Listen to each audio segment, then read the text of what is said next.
What if I told you the real secret to dominating commercial real estate isn't found in buildings, but in the minds of those who own them? Today's guest isn't your average investor. With over 30 years of experience and $500 million managed in assets, he's mastered a groundbreaking method that prioritizes personal evolution over property valuation. It's something I like to call the investor mind method, and it's about to change everything. Here we go. Hey, welcome to another episode of Making Billions. I'm your host, Ryan Miller, and today I have my dear friend, Ben Reinberg. Ben is the founder and CEO of AllianceCGC.com, a $500 million leader in commercial real estate acquisition and investment. See, Ben excels at building trust, raising equity, and bridging gaps between buyers and sellers. This guy brings a laser-sharp focus and leadership that sets him apart in the industry. His book, Hard Assets for Hard Time, is about to drop, where he gives you 30 years of wealth building advice in a fun and easy read. So what does this mean? Well, it means that Ben understands how real estate, raising capital, and building wealth in such a creative way that this episode is bound to leave you absolutely speechless. So Ben, welcome to the show, man. Ryan Miller, what a privilege. I mean, I am such a huge fan of this show, and to be on it for my second time, I'm just huge. And you know what? I am part of this audience. I love the show. And for everyone out there listening, we are going to rock your world tonight, because I am all about adding value, and I go on a lot of podcasts, and my job is to support you. And I want you to know, if there's someone out there that I touch and that I can impact, I did my job. So feel free to reach out to me, follow me on Instagram, any of the social media platforms, because I want to hear how you love this show, because we're going to bring it tonight. Awesome, man. Yeah, we certainly are, man. I'm excited to get into it. You are an absolute pro. We've known each other for years. We've become good friends. Our wives known each other. We've broken bread and sipped the wine, and we've done it all. And I can honestly vouch, not only knowing you as a wonderful human being, but an absolute pro in your sector. So I'm excited to really chop it up. So let's dive right into it, man. Let's hit them between the eyes here. When doing real estate, building out your investment portfolio in real estate, you're one of the best that I've met, man. How can people get early points on the board when doing their first few deals? What would you say? Well, the first thing, Ryan, is you have to focus on a niche. I see more people that are spread out. I saw a guy the other day at a seminar that I was speaking at, and he was saying he had 18 companies. I couldn't even understand how that works, because in life you get rewarded for focus. And so when you start to establish relationships in niche market, it helps you tremendously. You in life, like I'll say it again, you get rewarded for focus. So for me, when I started in Chicago, I started in industrial properties. Then we branched out to office. As you start growing, you could build your presence in other asset classes. But when you're getting started and you want to win, focus on a niche. It doesn't matter whether it's commercial real estate or other businesses, Ryan. It's so important. So, and what I suggest, okay, because people always say, well, Ben, how do I get started in commercial real estate? I hear this question thousands of times throughout my last 30 years in business and in commercial real estate. And it's why I wrote the book. I mean, the book that's coming out, Hard Asset and Hard Money for Hard Times, it's all based on, this is the genesis of, well, what do I do? Well, you need to start locally. I'm going to tell you why. Because when you can build your resources locally, with shoe leather, and go for coffee and breakfast and lunch with people, you'll build your resources faster. So I say start locally. I know we have the internet. I know it's a global economy. Believe me, we own properties throughout 30 plus states in the United States. But this will help you get real mentors and coaches that you can work with face to face. So you want to find someone that you gravitate to, that you want to say, I want to be like this person. And I want to develop the habits and the skill set this person has. And you know what? You could find that locally. Okay, so that's number one. So focus on your niche. It'll help you build resources, help you develop your pipeline, what you need, because you're going to need accountants, attorneys, insurance agents, and mentors and coaches in your area will help you with this as well. So build your resources, establish relationships in your market, and you'll see great success. Number two is you want to build a track record before you build a fund. Okay, so I started in syndications. We did thousands of syndications, wildly successful. And so how do you do your first syndication is stay local or regional if you could drive. Okay. So I remember I was in Chicago. Okay. And my first deal was in Northbrook, Illinois. It was an industrial building. It was 95,000 square feet. And if I wasn't local, I wouldn't be able to deal with the challenges. The first week, Ryan, this is crazy. I lost 45% of the income in the building Tenant moves out in the middle of the night. I ended up backfilling it with 2 other tenants, and we sold it for 3x multiple, and that's what launched me. But I was able to tackle challenges in a local market. I was able to sell it. I was able to buy it right. I was able to get financing from my godfather from Highland Park, Illinois at a local bank. And all this happened because I was local. If I would have went out to even a city like Indianapolis outside Chicago or Milwaukee, it might not have been so easy to get a deal done. So start local, and that will help you build your track record. Build a track record before you start fund. The third thing I want to talk about, because this is so important, is you want to build a tight inner circle. My friend Tim Story calls it the green room, right? And the green room is, who would you allow in your green room, your posse, that are going to support you through thick and thin, even if you make a mistake or you screw up. That's your inner circle. And so I say, show me your friends, Ryan, and I'll show you your future. So what you want to do is you want to nurture it. Like Ryan's in my inner circle. We're tight, right? And so, like I said, who do you want in your green room? Who do you want in your boardroom? Show me your friends. I'll show you your future. And take your time and get to know people over a long period of time, and create frequency with your folks. Like take them to dinner, have breakfast, have a cup of coffee, do a Zoom call. Keep in touch. It's important. And you have to give. The people that are in your inner circle, you have to give, serve, and add value to their lives. And guess what? What that does is they will have your back consistently, and you'll never have to worry about who you bring in the green room. Wow. There was so much concentrated dose of value out of there. Let's try to unpack that. I told you we're going to bring it tonight. So yeah, we certainly are, man. Right. There was so much value in that. And I had a similar, I guess, operating procedure. I don't know if it's that serious, but when I started out, I also started building locally. Instead of the great city of Chicago, I was in the great city of Calgary, Alberta, Canada.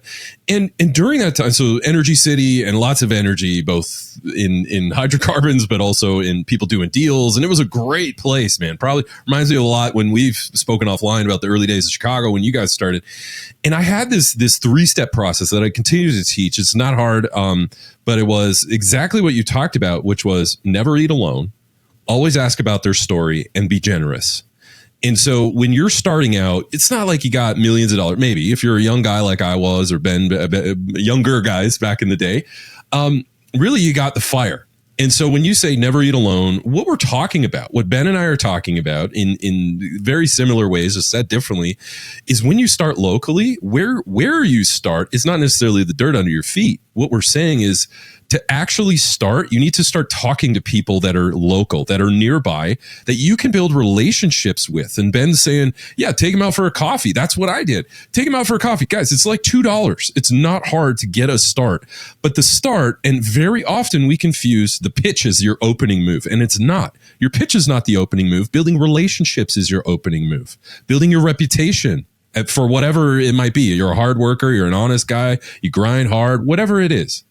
And then reputation, your relationships, those matter. Build those. Don't eat alone. Ask about people's stories. Be very genuinely interested in them. Don't just get in front of someone, ask them for what you need, and talk about yourself the whole time. Doesn't work. I've had people do that to me. I'm sure, Ben, you've had people do that to you. So that you're getting me excited. We're bringing it, brother. So really focusing on that local area, finding your niche, talking to people inside of there, and build that circle. And I absolutely love, if I can just give a compliment, I've never heard this before. Who do you want in your green room? Who do you want in your boardroom? Both you and I have spoken on some big stages, brother. And the green room, this is the thing that most people, if you've never spoken on a large stage, the green room, most people have a posse, right? I think that's what you're saying. And these people pump you up, they get you in the right mindset. And it's like, who are these people around before you're ready to go publicly and perform? Who are these people around you? How are they getting you involved? And I'll finish on a framework. There's 3 areas you need to pay attention to manage your energy. I've hung out with billionaires, millionaires, and one thing I can tell you for certain is energy management matters, right? And that's Ben saying, who do you want in your boardroom? Who do you want in your green room? Because they influence you the most. And what I say is the 3 categories to audit yourself is you need to look at who are your umpires, who are your vampires, and who are the empires around you. And so umpires are good accountants, good lawyers, good friends who maybe you're going to do something stupid. And they're like, what are you talking about, man? That's not who you are. Don't do that. Don't steal. Don't have affairs on your spouses. They keep you on the right track. Vampires, most of us know who energy vampires are, maybe more than we'd like to. Get rid of them. And those aren't just people. Those are habits. Get rid of them. Maintain your energy, maintain your focus. It's hard to be generous when you have people around you draining your energy. And then finally, empires. Do you have people who are also building empires around you? Not people who talk about it, people like Ben, who are actually building empires.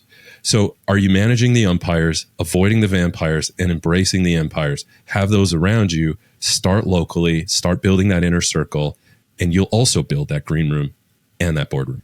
Can you add anything to that? Well, first of all, when we talk about the green room and your inner circle, who would go to bat for you?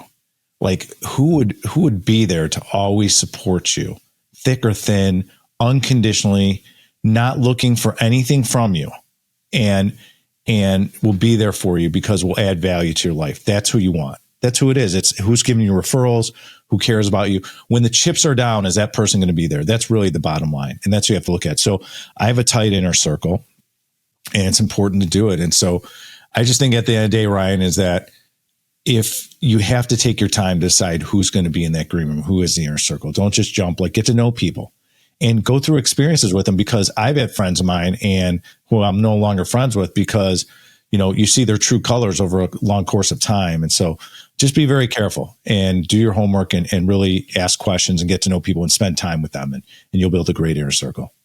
Brilliant. You're hearing it from the man himself, Ben Reinberg, man. This is real hard-won stuff. As you can tell, Ben's not someone who just read a book and starts regurgitating it. These are hard-fought lessons straight from the streets of Chicago, brother. I love it. So it's not enough to put some early points on the board. We also got to avoid getting knocked out. As sometimes we'll say getting our teeth kicked in a little bit. Yeah. That's possible in any fund, any deal. You can really go sideways, either crimes of omission or commission. But either way, there are always downside risks. From all of your experience, 30 years, 40 years, how long have you been doing this? 30 plus years. Jeez, 30 years, man. So like you're a vet in this space. Mm-hmm. What are some downside risks that you can really help some people who may not have had the luxury of 30 years experience? What would you tell them? Well, I am about to drop some serious knowledge on people because these are life lessons that some of the superstars in commercial real estate taught me when I was younger and pulled me aside. And so I'm going to share with this everybody. I want everyone to listen, because if you're in commercial real estate or you're in mergers, acquisitions, or whatever you're in, these all are applicable to you. So here we go. Number one, never over leverage assets. The key to commercial real estate is the ability to hold, and the ability to hold. It's not location. So what I tell people is that when you don't over leverage assets, it's okay to pay a low return to your investors because you want to protect their capital. You need to be able to protect your investors' capital. So in commercial real estate, I try to say stay 65 LTV or lower is a great target. Maybe even go a little bit lower, 60 or 55. And you're saying, well, Ben, I got to raise more equity. Well, that's okay. And it's okay to pay lower returns because it's the ability to hold. I'll give you an example too. Look, in 2023, we're in a rising interest rate market, and your deals, if you have too much leverage and the value of the properties are dropping because you're in a rising interest rate market, and all of a sudden you're at 75 LTV going in to buy a piece of commercial real estate, and let's just say 3 years later, you have a rising interest rate market, and let's say your loan's coming due. Well, guess what? It's going to be hard to refinance that, and you're going to have to sell the property maybe for a loss. You're not sure because values have dropped. It hurts your ability to perform on investment properties. It's going to hurt your investors. So what you need to do is you need good underwriting. You need to work with a great bank that gives flexibilities, and do your homework, do your due diligence. Now, people always say to me, well, Ryan, what kind of lenders do I work? I work with banks, local and regional. Why? I want flexibility. I want a relationship. If I need to extend the loan or something needs to happen, I need to be able to pick up the phone. When I get into Wall Street type loans, the problem is I have no one to pick up the phone. And so I've learned that lesson that communication equals wealth. Communication is important when you're dealing with your lender. So let's recap this. Don't over leverage your properties. If you're buying a company, don't over leverage it, because you always need the ability to hold in a hard asset. That's the key of it. Okay. And so the other thing I learned, okay, and I'm not saying I'm the prize winner on this comment because I used to do it, is I used to sign recourse loans. Okay. And I did it when I was younger because I needed to do it to get started. I didn't have a balance sheet. And you might have to do that. But if you're going to sign with recourse, I suggest you do low leverage. That's really important. Okay. So that way, if God forbid you have a problem, you can get out of it and they're not going to hurt you. And lenders aren't there to hurt you. They're there to keep you vested. That's why you sign on the recourse. But I always say right now in my career, and once you get started, never sign on a recourse loan. And why is that? Because the lenders have leverage over you. So for example, if God forbid a loan's coming due and values drop, like I said, and you're non-recourse, you have a little bit of leverage on the lender because they want to take the property back if there's no equity. So they need to work with you. And so that's really important. And we've been through that in our career where values have dropped, loans are coming due, lenders work with us. We end up releasing a property, adding value, and we end up selling it for a profit. And so go back to my statement, the ability to hold, the ability to hold, ability to hold. Don't sign recourse loans unless you're getting started and it's loan leverage. I understand that. The other thing I learned in my career about a huge office campus in the Midwest, it was about 300,000 square feet. I was a young guy. It was a big deal. And we put mezz debt on it. So we talk about over leveraging your asset. It was a 75 LTV and then put in our 15%. It was 90% LTV with the mezz. And in this specific case, the mezz lender never got their money out. We ended up buying the note at a discount. It became a great deal for us as a sponsor. But it was pretty scary because the rental rates dropped in the office campus. Value of the building dropped. We lost 2 floors. Warren Buffett had a trucking company who moved out. And so we had vacancy. And so net operating income dropped, the value dropped, and we had to go and refinance the loan. Well, again, you want to talk about over leveraging assets. Well, avoid mezz debt because when you have a second mortgage or mezz debt on the property and you over leverage and the economy turns or you're in a cycle or a market changes, you could be in a lot of trouble. So it can be the kiss of death in your career. It takes years to deal with when you go through that situation. So let me recap, Ryan. Don't over leverage assets. Never sign a recourse loan and avoid taking on mezzanine debt. I am not a big believer of mezzanine debt. It's a kiss of death. Brilliant. So those are some of the ways to cover downside risk, all from your absolute brilliant experience over 30 years of doing this, man. Thank you for that. Now, I'd love to shift gears a little bit, Ben. You've been doing this a long time, and I know to get to the level that you're at, a lot of that has to do with paying attention to market and paying attention to trends that are out there and trying to extrapolate the future. So I'm just curious, what are you guys looking at in the market? What are you seeing out there? Let me know what you're seeing. Well, we were in a rising interest rate market for a while and it's stabilized. You know, the 10 year has been moving and a lot of people follow the 10 year in our business. So if everyone out there, I'm sure you're following the 10 year treasury note and it's been dropping down a little bit. So there might be a little bit more liquidity and deal flow in the market. But we saw from 22 to 23, investment sales were down 65%. 24, they went up a little bit, but not much. 2025 and 2026, we see there's real opportunities. We see trillions of dollars of loans coming due in commercial real estate and in multifamily. And so what we did is we doubled down and said, we're going to open up a multifamily division in 2024. We're going to get to hard money lending and open up new asset classes to take advantage of this market. So I think there's going to be great opportunities to buy. But however, if you're going to put financing on a deal, it might be hard to make the numbers work. See, for a while, there was a gap, Ryan, between the bid and the ask. But now that is shortening, the spread. And so what ends up happening is you'll have an opportunity. The problem is you're going to want to put financing on that deal, and the loan constant could be more than the cap rate you're going in at. And so what we've done, and we looked at, is pay cash for a deal. So we bought a deal last year in Arlington, Texas for our medical property fund. And what we decided was that, wow, we're getting this deal at a great price, but if we put financing on it, it's negative amortization. It doesn't make sense. So what we decided to do is pay cash, wait for things to settle, and then we put financing on it, pull out cash, and then we can go buy more properties with that tax-free money, pulling out and leveraging it. And so that's what we looked at doing. So in this marketplace, if our interest rates are high and the cap rate's a little bit lower, raise some more equity and pay cash. Do smaller deals, diversify. There's things that you could do to stay active in this market. When things are tough, Ryan, you have to get creative. It's been the story of my career. You have to roll up your sleeves. I'll give you an example. When we saw the office market, okay, and we said, wow, the internet's really going to crush it, and people are asking for more TIs, and the leasing commissions are high, and suburban office, how's that ever going to translate to glory in this business? And so I had a meeting with my investors, and they said, well, let's think of something else. I said, I already got the idea. I said, the human body is never going out of style. It will never go out of style.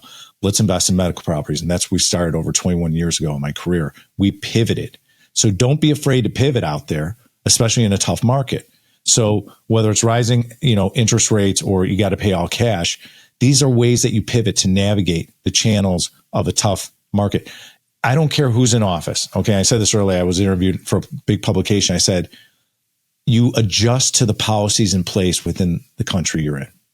And if you do that, you'll have great success. There's always opportunities in any market. You gotta think and give yourself space and give yourself the ability to find it. And you will if you do that. That's brilliant, man. And that last point, you really reminded me of something here. I've thought a lot about this, and I've been in industry for a while myself, and observing some of the brilliant CEOs, policy changes, whether they personally agree or not. You see people, for example, Apple repatriating a lot of the manufacturing, some automobile people, they're moving back because of Trump. Now, does that mean that they agree with Trump or they're a Trump voter? I don't know. But what I think I'm actually observing is people understand, like you and me and all of these other people, to say it's really hard to dictate direction if your ideological beliefs prevent you from being invited and getting a seat at the table. So some people draw these hard lines because they don't agree with who's in the office, and that's fine. It's good. It's a free country. However, when you're running a business and you have employees who feed their family based off your actions, and we feel that sometimes it really hits you, then it's important to make sure that you navigate in an authentic way to get a seat at the table. Because if you're unable to do what Ben is saying and saying, can you be a business that exists when no matter who's in office?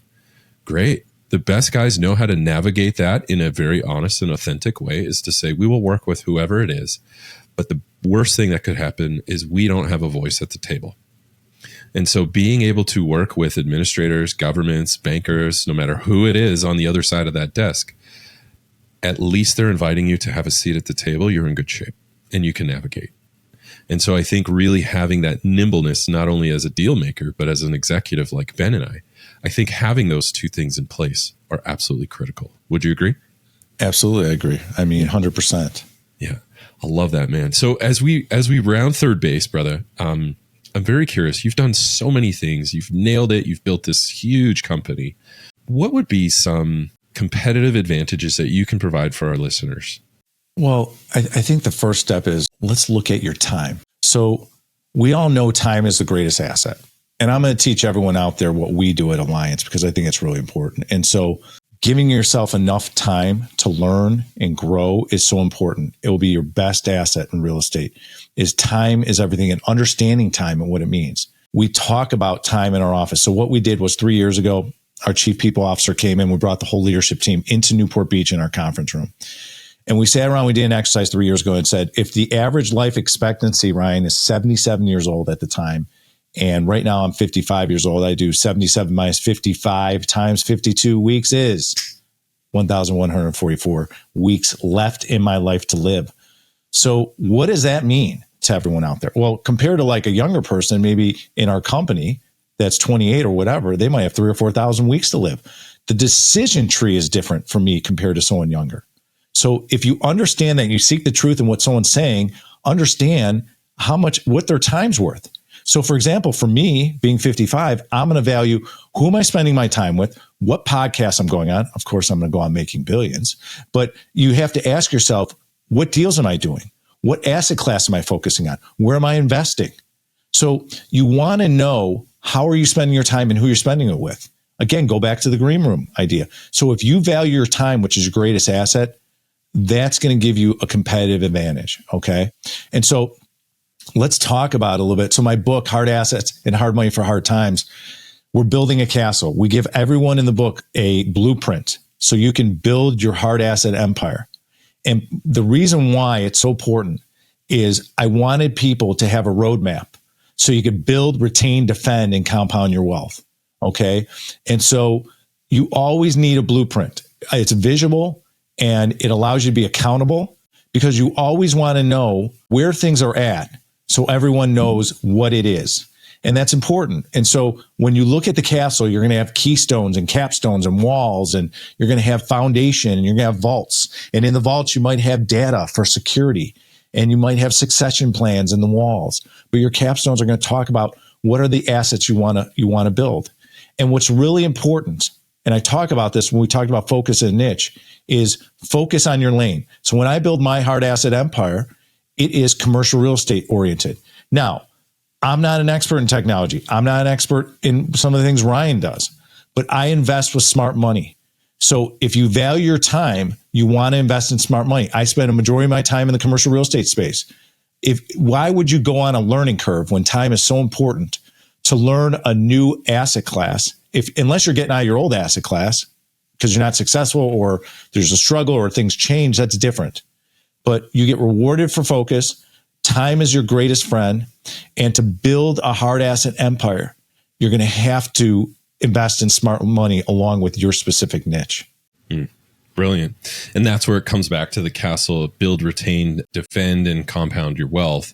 You mentioned that the wealth is at that center of the castle, like a big vault. And then you have a lot of mechanisms to build, retain, defend, and compound that around that. So that's absolutely brilliant. I'm excited to get a copy of that. And the other thing that you mentioned about time, because as you climb up and as you're in the process of making billions, there's going to be a lot of demands on your time, and it's up to you to manage that. And I remember back in the day when I was a CFO of an insurance company, and we had a productivity issue, and it really made me think about time management. And some people are just able to get more stuff done, whether that's in companies, maybe that's people who are listening, it's you or your colleagues. And I thought, okay, well, it's the one thing we're all equal on, but yet we don't equally leverage that, as Ben was saying. And here's a kooky idea, but it'll make sense in the end. So hang in there with me, folks. Time doesn't exist. And I can hear your eyebrows raising, like, what the heck are you smoking? Nothing. Don't worry about it. I don't do drugs. I am of sound mind. Bear with me. So time doesn't exist in the sense of what we think. It exists in the sense of like an inch. An inch by itself doesn't exist. It's just a measurement tool to give context to something else that actually exists. So if time is a measurement tool, what is it measuring? And if you've 12th grade astrophysics or whatever it is, any simple thing is we understand when we observe a full 24 hours, what you're observing is a full rotation. And when we observe a year, we observe a full rotation on the orbit and the axis. Okay, so for those two. And so what we're really observing is energy and direction. And so that does exist. Energy exists and direction can help us. And so when it hit me that I realized instead of trying to manage something that doesn't exist, why don't I manage what time's made of? And so if you can get better at managing your energy and your direction, magically, to put a dramatic spin on it, you're going to find that you're getting more done in less time. And so time management, I call BS on it.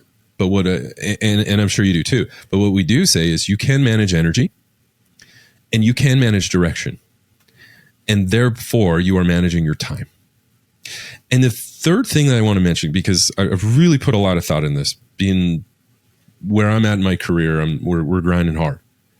And that's what I call R3 and possibly R4. So the 3 R's are reputation, relationship, and results. But there's a 4th R. If you can picture those 3 balls, put a circle around all of them. And the 4th R is rituals. And so how you spend your energy and your time should be spent also investing in your reputation, your results, and your relationships. And so investing in your reputation, relationships, and results through certain rituals that you put energy and direction into, those are the greatest assets. And it makes money and deals come to you, for my opinion. And so now I think what you're seeing is Ben and I have built out this framework, not only of all of Ben's experience, but also how do you manage your time? These are the little things that you don't learn in school. You just learn from doing deals and fighting your way through this. Is manage your energy, and we gave umpires, vampires, and empires. Manage your direction, have a vision, but also have healthy rituals. And if you have unhealthy rituals, that's going to waste your time, and it's going to waste your energy, and it's going to waste your direction. So put down the PS5. Hey, I'm a fan too. Put down the PlayStation and really start building relationships with empire builders and umpires, listening to shows, have rituals where you invest in that. Spend your time getting better, doing deals, raising capital, finding your niche, taking people out for coffee. Have good rituals and watch your time management skill absolutely soar through the roof. Is there anything else you can add to that, Ben? Well said, brother. Well said. I mean, I can't say enough about how time is your most valuable asset. And it goes back to show me your friend, show me your future. Who are you going to spend time with? Who are you going to, how selective are you going to be? Because what happens is people sacrifice, Ryan, their time for their ego, for their fears. And so I get back to, I always talk about personal development and working on yourself, because that helps you with time management. When you're clear headed, you have the ability to make great decisions. And so, long story short, time is everything. It really is. Brilliant. Well said. So as we wrap things up, and I could listen to you for hours, brother. And I have, but I know you've got some work to do, and so do I. But before we wrap things up, is there anything else you'd like our fans to know, ways to reach out to you, anything at all? Well, I mean, a couple things you could do. I have a new TV show, be streaming all over the world. It's called Ben Reinberg, I Own It. The first season was Leverage, and it'll be coming out shortly. And then second season was Obsessed. We interviewed 13 people around the globe inside our studio in a location, which has been phenomenal. You can go to benreinberg.com to follow me. You can go to benreinberg.com/book to get a copy, pre-order a copy of the book. And for all you listeners out there, the first ones that sign up, I am going to send you a free book, an autograph book with my autograph and a little memo to yourself, handwritten by me. And so that's my gift to you, because I want you and everyone out there to build their own hard asset empire. I designed this book, and I wrote this book, and it was a labor of love, Ryan. I started a year ago, was for you guys out there, so you can build a hard asset empire like I have. And so the first 5 people we'll give a signed autograph book to, we'll send it to you. If you're interested in investing with us passively, and you're interested in commercial real estate and learning about it, go to alliancecgc.com. That's alliancecgc, charlie.com.